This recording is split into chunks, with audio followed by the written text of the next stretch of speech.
জানাচ্ছি মাননীয় সদস্য জনাব আবুল হাসনাত আব্দুল্লাহ, বরিশাল 1। আপনার সময় 10 মিনিট।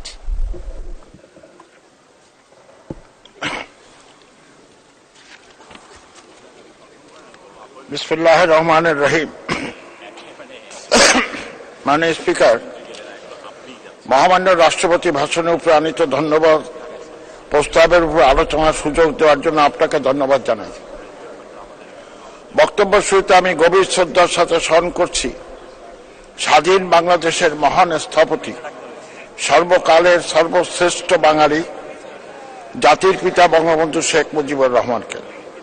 স্মরণ করছি সকল ভাষার শহীদকে ও 1971 সালে মহান মুক্তিযুদ্ধে শাহাদাত বরণকারী সকল শহীদ বীর মুক্তিযোদ্ধাদেরকে, 2 লক্ষ মা বোনকে, যাদের রক্ত এবং সম্ভ্রমের বিনিময়ে আমরা একটি স্বাধীন দেশ পেয়েছি।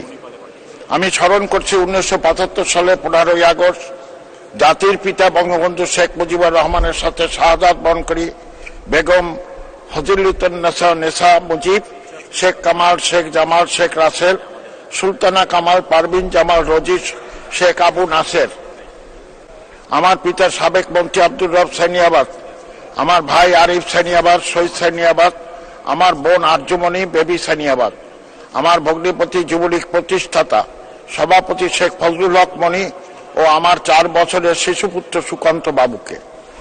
আমি স্মরণ করছি জাতীয় 4 নেতা শহীদ নজরুল ইসলাম, তাজউদ্দিন আহমেদ, এম মনসুর আলী এবং এম কামরুজ্জামানকে। স্মরণ করছি 2004 সালে 21শে আগস্ট গ্রেনেড হামলায় নিহত নারী নেত্রী আইবি রহমান সহ আওয়ামী লীগের 24 জন নেতা কর্মীকে। মাননীয় স্পিকার, আমি কৃতজ্ঞতা জানাই জাতির পিতা বঙ্গবন্ধুর সুযোগ্য কন্যা বাংলাদেশ আওয়ামী লীগ সভাপতি জননেত্রী শেখ হাসিনাকে, যিনি আমাকে বাংলাদেশ আওয়ামী লীগের মনোনয়ন দিয়ে বরিশাল জেলার গণনদী ও আগলঝাড়ায় উপজেলা থেকে 5 বার সংসদ সদস্য নির্বাচিত হওয়ার সুযোগ দিয়েছেন। একই সাথে আমি কৃতজ্ঞতা জানাই আমার নির্বাচনী এলাকার প্রতিটি জনগণকে, যাদের দোয়া ও ভালোবাসা ও ভোটে নির্বাচিত হয়ে আজ আমি মহান সংসদে বক্তব্য দেওয়ার সুযোগ পেয়েছি। একই সাথে 4র্থবারের মতো আপনি বাংলাদেশ জাতীয় সংসদে স্পিকার নির্বাচিত হয়, আপনাকেও জানাই আন্তরিক অভিনন্দন।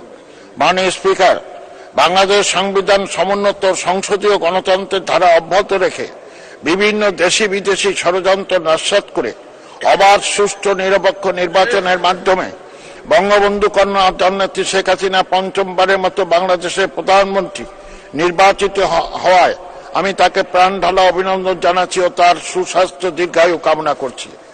মাননীয় স্পিকার, মহামান্য রাষ্ট্রপতি দ্বাদশ জাতীয় সংসদের প্রথম অধিবেশনে যে ভাষণ প্রদান করেছেন তা সত্যি প্রশংসনীয়, যুগোপযোগী। তিনি তার 143 পৃষ্ঠার ভাষণে গণতন্ত্রের ধারা অব্যাহত রাখা, ডিজিটাল বাংলাদেশ, মাননীয় প্রধানমন্ত্রী জননেত্রী শেখ হাসিনার রূপকল্প 2041 এবং স্মার্ট বাংলাদেশ গড়ার প্রত্যাশা ব্যক্ত করেছেন। সেই জন্য আমি মহামান্য রাষ্ট্রপতি জনাব মোহাম্মদ শাহাবুদ্দিনকে ধন্যবাদ জানাই। মাননীয় স্পিকার, স্বাধীনতার 53 বছরের ইতিহাসে অন্যতম শ্রেষ্ঠ অর্জন ডিজিটাল বাংলাদেশ বাস্তবায়ন। দেশের 18 কোটি মানুষের সুফল ভোগ করছে। বর্তমান সরকার 2041 সালের মধ্যে বাংলাদেশ উন্নত দেশের কাতারে নিয়ে যাওয়ার লক্ষ্যে কাজ করে যাচ্ছে। মাননীয় স্পিকার, মাননীয় প্রধানমন্ত্রী জননেত্রী শেখ হাসিনার উন্নয়ন পরিকল্পনা সমগ্র বিশ্বে আজ প্রশংসিত এবং অনুকরণীয় দৃষ্টান্ত হিসেবে স্বীকৃতি পেয়েছে। মাননীয় প্রধানমন্ত্রী এইসব উদ্যোগ বাংলাদেশের উন্নয়নে প্রধান ভূমিকা পালন করছে। মাননীয় প্রধানমন্ত্রীর বিশেষ উদ্যোগের মধ্যে ডিজিটাল বাংলাদেশ, আশ্রয়ণ প্রকল্প, শিক্ষার সহায়তা, কমিউনিটি ক্লিনিক ও শিশুর মানসিক বিকাশ, সামাজিক নিরাপত্তা, পল্লী সঞ্চয় ব্যাংক, সবার জন্য বিদ্যুৎ, নারীর ক্ষমতায়ন, পরিবেশ সুরক্ষা, বিনিয়োগ বিকাশ। মাননীয় প্রধানমন্ত্রীর এই 10টি উদ্যোগ, বিশেষ উদ্যোগ 2041 সালের স্মার্ট বাংলাদেশ বিনির্মাণের পথ নির্দেশনা হিসেবে কাজ করছে। মাননীয় স্পিকার, 1997 সালে 15ই জানুয়ারি 2024 পর্যন্ত দেশের 8,51,701টি ভূমিহীন, গৃহহীন, ছিন্নমূল ও অসহায় পরিবারকে পুনর্বাসন করা হয়েছে, দেশের 394টি উপজেলাকে সম্পূর্ণরূপে ভূমিহীন গৃহহীন মুক্ত ঘোষণা করা হয়েছে। মাননীয় প্রধানমন্ত্রীর এই উদ্যোগ বিশ্বের দরবারে শেখ হাসিনা মডেল হিসেবে পরিচিতি পেয়েছে। মাননীয় স্পিকার, মাননীয় প্রধানমন্ত্রীর নেতৃত্বাধীন সরকারের ধারাবাহিক চতুর্থ মেয়াদে অর্থ সামাজিক অবকাঠামো উন্নয়নে অভূতপূর্ব সাফল্য অর্জিত হয়েছে। যেমন কৃষি, শিক্ষা, অর্থনীতি, ব্যবসা বাণিজ্য, যোগাযোগ, ব্যাংকিং, প্রশাসন, দক্ষ মানব সম্পদ উন্নয়ন, ডিজিটাল অর্থনীতি, আইসিটি, শিল্প সহ প্রায় সব খাতে সমানভাবে উন্নতি হয়েছে। এছাড়া জেন্ডার সমতা, নারীর ক্ষমতায়ন বাংলাদেশ এখন দক্ষিণ এশিয়ার শীর্ষে রয়েছে। এখন আমাদের লক্ষ্য 2041 সালের মধ্যে একটি উন্নত সমৃদ্ধ বাংলাদেশ প্রতিষ্ঠা করা। ডিজিটাল বাংলাদেশ গড়ার পর আমাদের পরবর্তী লক্ষ্য স্মার্ট বাংলাদেশ গড়ে তোলা। মাননীয় স্পিকার, চতুর্থ শিল্প বিপ্লবের নামে চ্যালেঞ্জ মোকাবেলা করে আমাদের তরুণদের প্রশিক্ষিত করে তোলার উদ্যোগ নেওয়া হয়েছে। মেধা প্রযুক্তি নির্ভর স্মার্ট বাংলাদেশ বিনির্মাণে স্মার্ট বাংলাদেশের 4টি স্তম্ভ নির্ধারণ করা হয়েছে, যেগুলি হচ্ছে স্মার্ট নাগরিক, স্মার্ট অর্থনীতি, স্মার্ট সরকার, স্মার্ট সমাজ। মাননীয় স্পিকার, 2019 সালের কোভিড-19 অপ্রত্যাশিত অভিঘাত, 2022 সালে ইউক্রেন রাশিয়া যুদ্ধ বিশ্ব অর্থনীতি চ্যালেঞ্জে পড়ে। কিন্তু আমাদের মাননীয় প্রধানমন্ত্রী জননেত্রী শেখ হাসিনার সময় উপযোগী পদক্ষেপ গ্রহণ ও কার্যকর প্রণোদনা প্যাকেজ বাস্তবায়নের মাধ্যমে সেই অর্থনৈতিক মন্দা সফলভাবে মোকাবেলা করতে সক্ষম হই। অর্থনৈতিক প্রবৃদ্ধির ধারাবাহিকতা বাংলাদেশ বিশ্বের কাছে উজ্জ্বল দৃষ্টান্ত। মাননীয় স্পিকার, এখন আমি আপনার মাধ্যমে দক্ষিণাঞ্চলে কয়েকটি দাবি তুলে ধরছি। আমার নির্বাচনী এলাকা আগলঝাড়া একটি অর্থনৈতিক অঞ্চল প্রতিষ্ঠার জন্য মাননীয় অর্থমন্ত্রী 2015-16 অর্থ বছরে বাজেট বক্তৃতায় অর্থনৈতিক অঞ্চল সমূহের তালিকা 8 নম্বর ক্রমিকে একটি প্রস্তাব উত্থাপন করেছিলেন। জমি অধিকার গ্রহণ বেশ কিছু কার্যক্রম গ্রহণের পর বরিশালের জেলা প্রশাসক অর্থনৈতিক অঞ্চলের নির্বাহী চেয়ারম্যান বরাবর প্রস্তাব পাঠিয়েছেন, কিন্তু দীর্ঘদিন অতিবাহিত হলেও অর্থনৈতিক অঞ্চলে কার্যক্রম এখনো শুরু হয়নি। তাই জরুরি ভিত্তিতে সকল প্রক্রিয়া সম্পন্ন করে আগলঝাড়া অর্থনৈতিক অঞ্চলে কাজ শুরু করার প্রস্তাব করছি। মাননীয় স্পিকার, মাননীয় প্রধানমন্ত্রী জননেত্রী শেখ হাসিনা বরিশালে এক জনসভায় ঘোষণা করেছিলেন, ভোলা থেকে পাইপলাইনের মাধ্যমে বরিশালে গ্যাস সরবরাহ করা হবে। মাননীয় প্রধানমন্ত্রী প্রতিশ্রুতি দীর্ঘদিন অতিবাহিত হলেও এখন পর্যন্ত তা বাস্তবায়ন হয় নাই।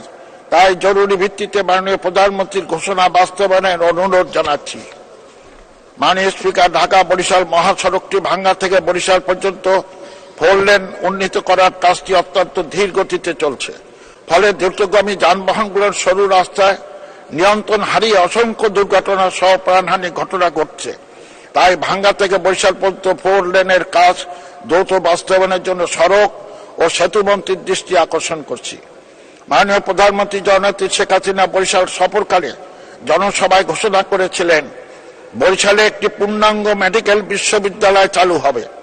গত 12-10-2022 তারিখে মন্ত্রিপরিষদ বিভাগের এক পত্রের মাধ্যমে জানা যায়, মাননীয় প্রধানমন্ত্রী কর্তৃক বরিশাল মেডিকেল কলেজ বিশ্ববিদ্যালয় অনুমোদিত হয়েছে, কিন্তু এখন পর্যন্ত বরিশাল মেডিকেল কলেজ বিশ্ববিদ্যালয় স্থাপনের জন্য জমি অধিকার গ্রহণ অবকাঠামো নির্মাণ কার্যক্রম শুরু হয় নাই। তাই জরুরি ভিত্তিতে বরিশাল মেডিকেল বিশ্ববিদ্যালয় জমি অধিকার গ্রহণ অন্যান্য প্রশাসনিক কার্যক্রম শুরু করার জন্য মাননীয় স্বাস্থ্যমন্ত্রীর দৃষ্টি আকর্ষণ করছি। মাননীয় স্পিকার, বরিশাল তথা দক্ষিণাঞ্চলে প্রচুর পরিমাণ তরমুজ, পেয়ারা, সুপারি, নারিকেল, জাম্বুরা, আমড়া উৎপাদন হয়। এইসব মৌসুমী ফল সংরক্ষণের জন্য প্রয়োজনীয় কোল্ড স্টোরেজ বা ফুড প্রসেসিং প্লান্ট না থাকায় কৃষকরা তাদের ন্যায্য মূল্য থেকে বঞ্চিত হচ্ছে। তাই দক্ষিণাঞ্চলে এসব কৃষিপণ্য সংরক্ষণের জন্য প্রয়োজনীয় কোল্ড স্টোরেজ ও ফুড প্রসেসিং প্লান্ট স্থাপনের জন্য কৃষি ও শিল্পমন্ত্রীর দৃষ্টি আকর্ষণ করছি। মাননীয় স্পিকার, লক্ষ প্রাণের বিনিময়ে আমরা পেয়েছি একটি স্বাধীন দেশ। যে জাতির ভাষার জন্য রক্ত দেয়, স্বাধীনতার জন্য প্রাণ দেয়, গণতন্ত্রের জন্য রাজপথ রক্তাক্ত করে, অসীম ধৈর্য অতিক্রম করে 2 মিনিট, কঠিন পথ, 2 সেই মিনিট। জাতি নিশ্চয়ই পারবে বিশ্ব দরবারে মাথা উঁচু করে দাঁড়াতে। সকলকে সর্বাত্মক প্রচেষ্টা আমরা বঙ্গবন্ধুর স্বপ্নের সোনার বাংলা এবং শেখ হাসিনা স্মার্ট বাংলাদেশ গড়ে তুলতে পারবো ইনশাল্লাহ। পরিশেষে মহামান্য রাষ্ট্রপতিকে যুগ উপযোগী ও গঠনমূলক বক্তব্য প্রদানের জন্য আবারও ধন্যবাদ জানিয়ে আমার বক্তব্য শেষ করছি। আমাকে সময় দেওয়ার জন্য আপনাকে ধন্যবাদ। খোদা হাফেজ।